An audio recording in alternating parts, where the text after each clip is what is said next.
What's up, guys? Yeah, I was just about my way out to the gym. I thought, fuck it, let me make a video for you guys. I'm noticing a few things. I'm very confident in look at this first. Very confident in the chart I have drawn out. I'm just gonna go over it a bit and I'll show you some things.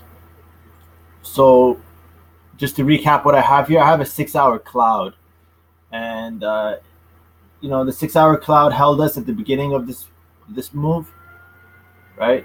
5,400. This is when Bitcoin Cash was at its total top. When Bitcoin Cash was at 0.55 Bitcoin, this was down here, and then the price started going up and going up.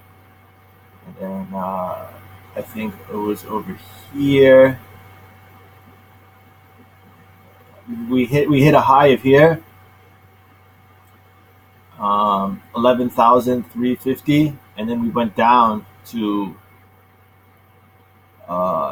8,900, and then we continued up to 20K. So the first fib I have drawn is from this bottom to this high, right? On Finex. I'm using the Finex chart. You should use the Finex chart for Bitcoin. Don't use Bittrex. There's not enough volume. You know what I mean? You're wasting your time.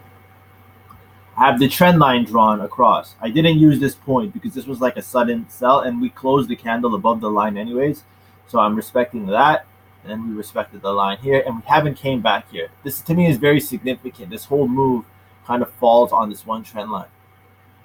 And we have the trend line going down from the bottom, and we've pretty much closed on the 6-hour above it, above it, above it, above it.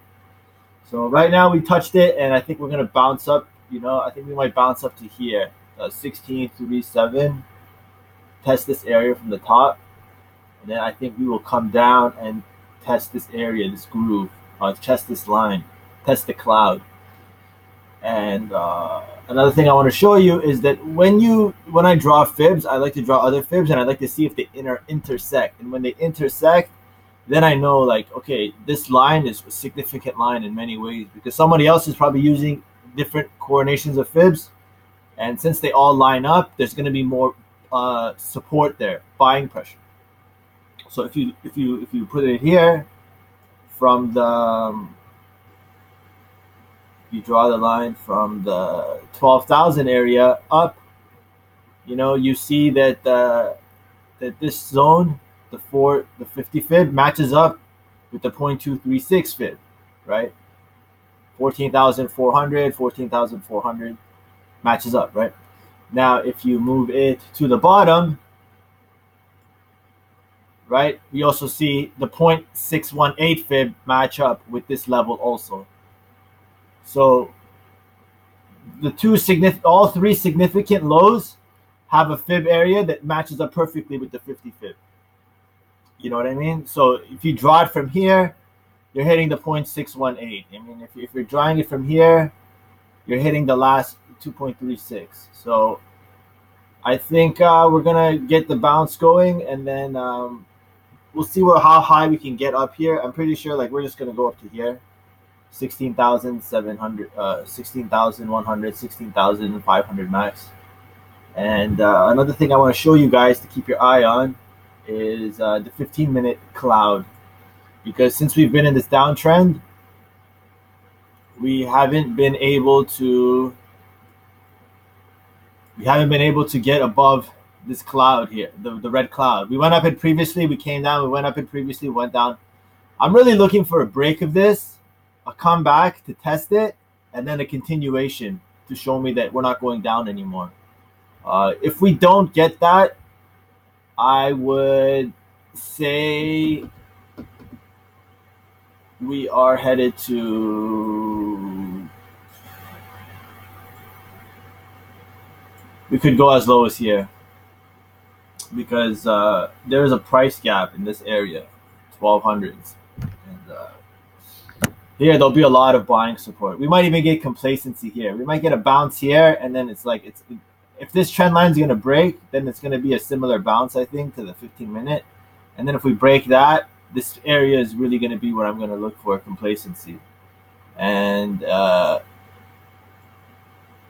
if this area doesn't hold, then I think we're going to fucking go below 10,000 and correct the whole fucking move, to be honest. But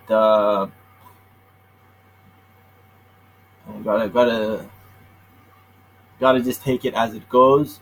My play is Bitcoin long here, or maybe alts. I'm thinking of what to do. I'm not 100% sure. I'm gonna go to the gym and steam room and just kind of clear my brain. And usually when I do that, I know what the right move is. If I just sit in front of this computer and try to fucking, force it, I'm gonna make a bad decision.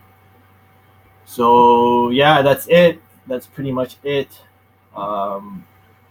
The Bitcoin Cash pairs are going down to, Bitcoin Cash is starting to notice it's very manipulated, and you can't really trust it and ride it too much. I mean, if you catch it, you can make a shitload of money because you're riding with the manipulator, but you're trying to hold it and you think it's going to keep going up, and then they just keep dumping it on you. And yeah, it's kind of unfortunate. I made good money on it, and then I lost it. No, I didn't lose it. Sorry, I lost. I gave back some of the profits, a lot of the profits. Getting back in, then the price going against me, whatnot. So I have a low Ripple bid at 49. There was a gap there. I thought maybe with this down move we could nick that area, but when I woke up today, I realized no, probably not.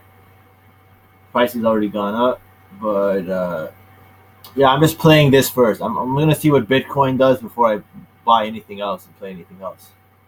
All right, guys, peace.